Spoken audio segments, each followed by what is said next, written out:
Hey everyone, my name is Jake and today we are going to be looking at some I Don't Work Here Lady stories, so sit back, relax and enjoy. Yes, I was a student here, 8 years ago.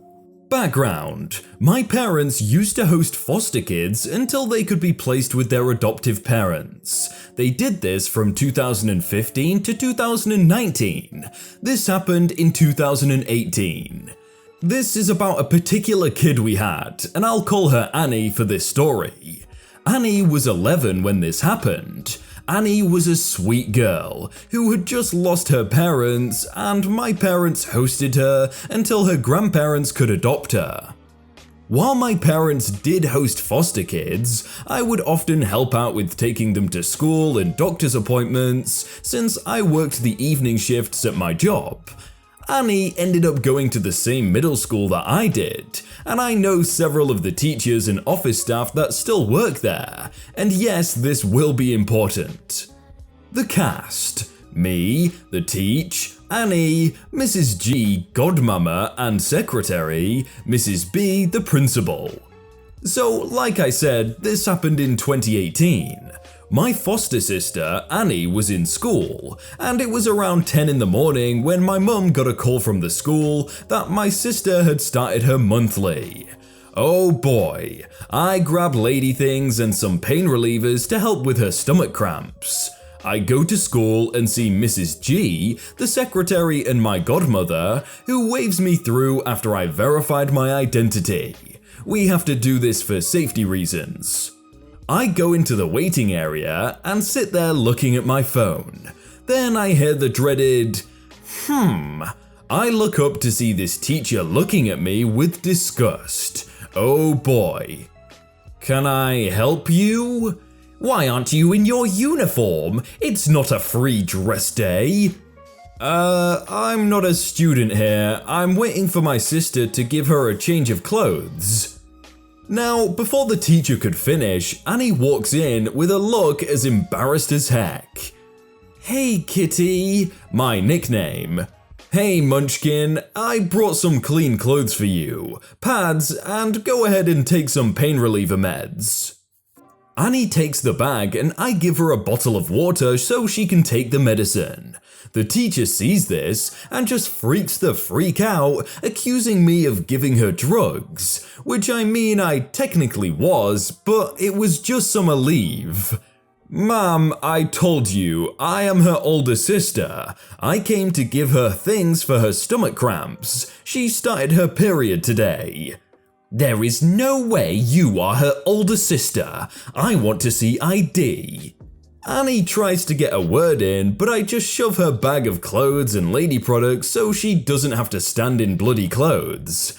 Now, while all of this is going, Mrs. G is watching us. As I said, Mrs. G is my godmother, but I am also an adult who can handle things like this. I show her my driver's license, and of course, the teacher scoffs and just hands it back to me. This just proves you're in high school. I don't care you're her older sister, you can't be here. I was born in 1997. Annie interjects. Ma'am, Kitty had her 21st birthday a few weeks ago. The teacher shushed her. At this point, Mrs. G is coming over. God bless her. Mrs. G walks over and asks what's going on. Mrs. G, you need to report these two girls to the principal. Why the heck should I do that? Kitty hasn't been here since 2010. But her ID? What about it? I've known Kitty since she was a baby. I'm her godmother. She would never lie about this.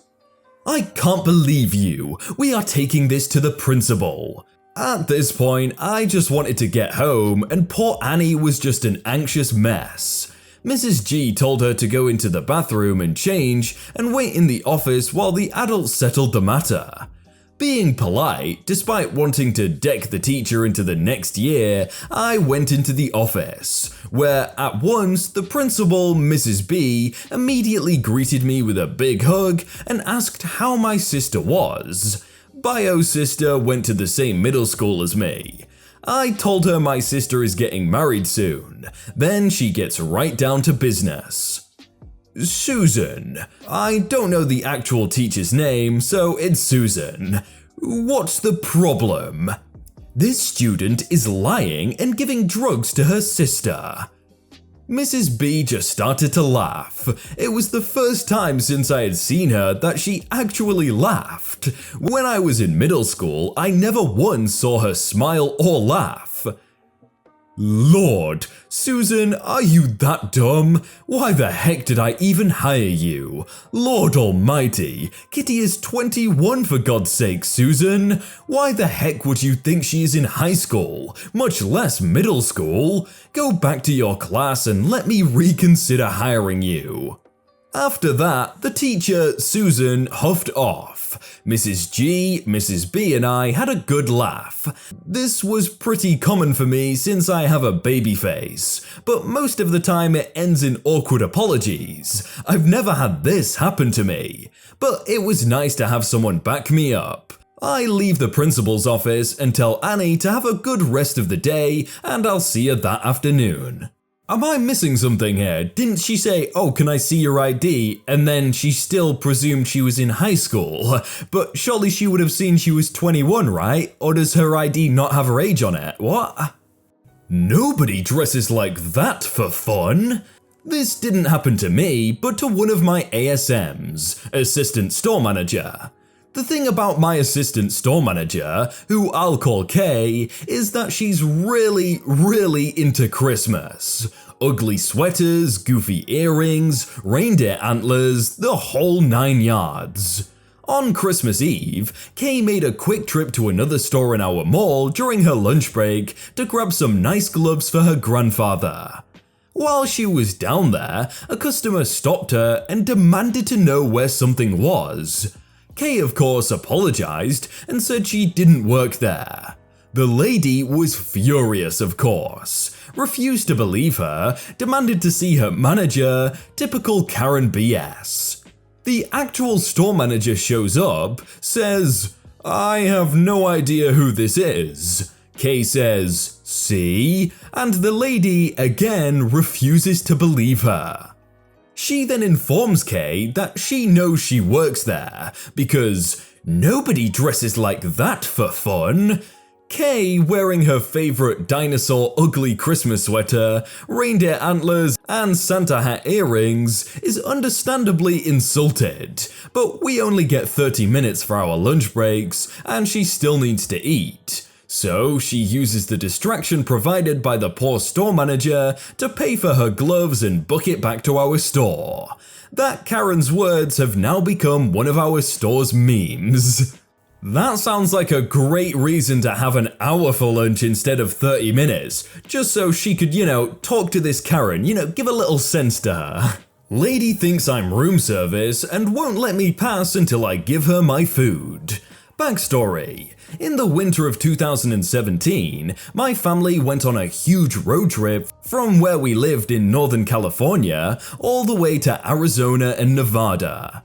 We spent 5 days in Arizona and Christmas in a hotel overlooking the Grand Canyon. And then we were off to Nevada, where we were going to spend just a few nights to celebrate my dad's birthday and see a David Copperfield show.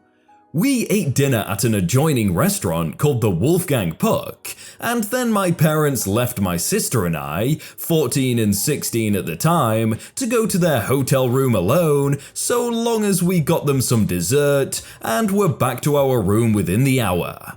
We got Black Forest chocolate cake and some rum and raisin ice cream and headed back upstairs, along with the leftover food from dinner.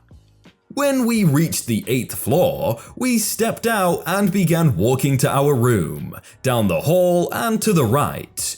Just as we turned the corner, a door to our left opened. An irate-looking woman stepped out, tapping her foot impatiently and staring expectantly at us.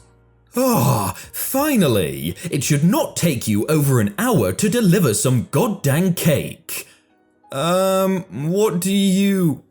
The crazy lady grabs for the food I'm carrying, the dessert my sister had the leftovers. Give those here. I'm a paying customer and I won't stand for you mouthing off like that. Hey, what are you doing? That's my food. I jerk back. My sister is already several feet back, looking amused, but also worried. Probably about the cake and not me. Listen, I don't want to hear your excuses. Another word out of either of you and I'll have you reported. Me, now swear word faucet engaged. What the ever-loving frick are you on about? We are freaking guests at the hotel and you better stay the heck back. Waiter comes around the corner and in front of him is a huge cart that is literally piled with food. Hello? I heard yelling. Is something wrong? Before I can get a word in, Crazy Lady says, "Your idiot employees not only came an hour late with my food, but they are now being argumentative and are refusing to give me the food. Are you in charge around here? Maybe you can talk some sense into them." Waiter turns to me. "Young man, is what she's saying..." He stops mid-sentence, realizing that he's talking to a 5'3" teen whose voice hasn't even cracked yet. "Ma'am, I don't know who you think these people are, but they aren't waiters. They have food, yes, but that is from the Wolfgang Puck, as you can see by the box logo, and it's not even where you ordered the food from." She tries to interrupt, but he cuts her off. "I know because I have your food right here." Crazy Lady goes pretty red and shuts up right away. After that, the waiter told us to wait a bit further down the hall and finished up giving the lady her dessert. He came back to us. He escorted us to our rooms, and for the most part, that was the end of that. We did get some free breakfast cards delivered to our door early the next morning, but we were leaving for a lunch engagement on our drive home and there was no time to use them. I wonder if she gave an apology after that, and by the looks of it, probably not, but that kinda sucks that you didn't get to use the breakfast cards. A positive I don't work here lady. I went into a dollar store one day after work just to buy junk food. I love doing that because you usually get way more there than you would elsewhere. At any rate, the candy section is near the cash desk, and as I'm picking out my several poisons, I hear a customer being a D-bag to the cashier. I hate when people do that. I've been in customer service for years and I know how it is. You are basically defenseless for the most part when someone decided to mistreat you. I finished picking out my junk, including a strange item, a coconut key lime, 2-piece chocolate. I get up to the counter and smile at the cashier. She didn't look happy. I changed that in the following manner. "Hey, when did you get these?" Holding up the key lime coconut thing. "Very recently. I haven't tried them. I'd like to though." She lightens up a bit. "Could you please leave them out of the bag? I'd like to try them right away. Thank you." Purposely being extra pleasant and polite. She does as I asked and finishes ringing up my junk. I pay, and then I do what she obviously didn't expect. I pick up the key lime coconut thingy, open it up, and offer the first piece to her. I take the second piece and we both bite in it at the same time. Pretty good, eh? The cashier's smiling. "Yeah, I gotta get some before I leave work today." "I sure would. You have a great day, eh?" "Yeah, I'm Canadian." "Thank you, you too." I love turning someone's day around like that. Remember, treat your customer service person, like a person. They take way more crap than most people. That's definitely not an I don't work here lady story, but it's very wholesome, so I'm keeping it in, it's nice. If I did that, I'd be dead. I worked for the phone company for a number of years. As people were regularly dumping their landline for cell phones, we mostly handled repairs of existing customers rather than new service. One evening, I'm working on a maintenance ticket and chasing some trouble through an alleyway. In the middle of my work, the whole block unexpectedly loses power. No storms or weather to blame, but who do the neighbors see that can be responsible? Several people seeing my orange beacon flashing in the alley approach me demanding that I restore their power. One particularly angry woman approaches and says, "I'm working from home and need my power back on right now." I politely point to the logo on the side of my truck, indicating that I am the phone guy, not the power guy, and the power going out is merely a coincidence. Angry Lady doesn't like that answer and says, "Well, you're the only one out here, so you must have cut the wrong wire." Ma'am, if I cut that line, pointing to the power far above the phone lines, I'd be dead. She huffed off into her house, likely to call the power company, but there may have been a brief lapse in phone service while I continued my work. I can understand the woman getting angry and seeing the guy outside cutting some wires and thinking, oh, he's just turned the power off. But once he says, oh, I work for the phone, sorry, it's just a coincidence, then you go, oh, apologies, I'm gonna go and call the power guys. Don't get angry. You're like, yeah, if he cut the power lines, he's gonna be dead.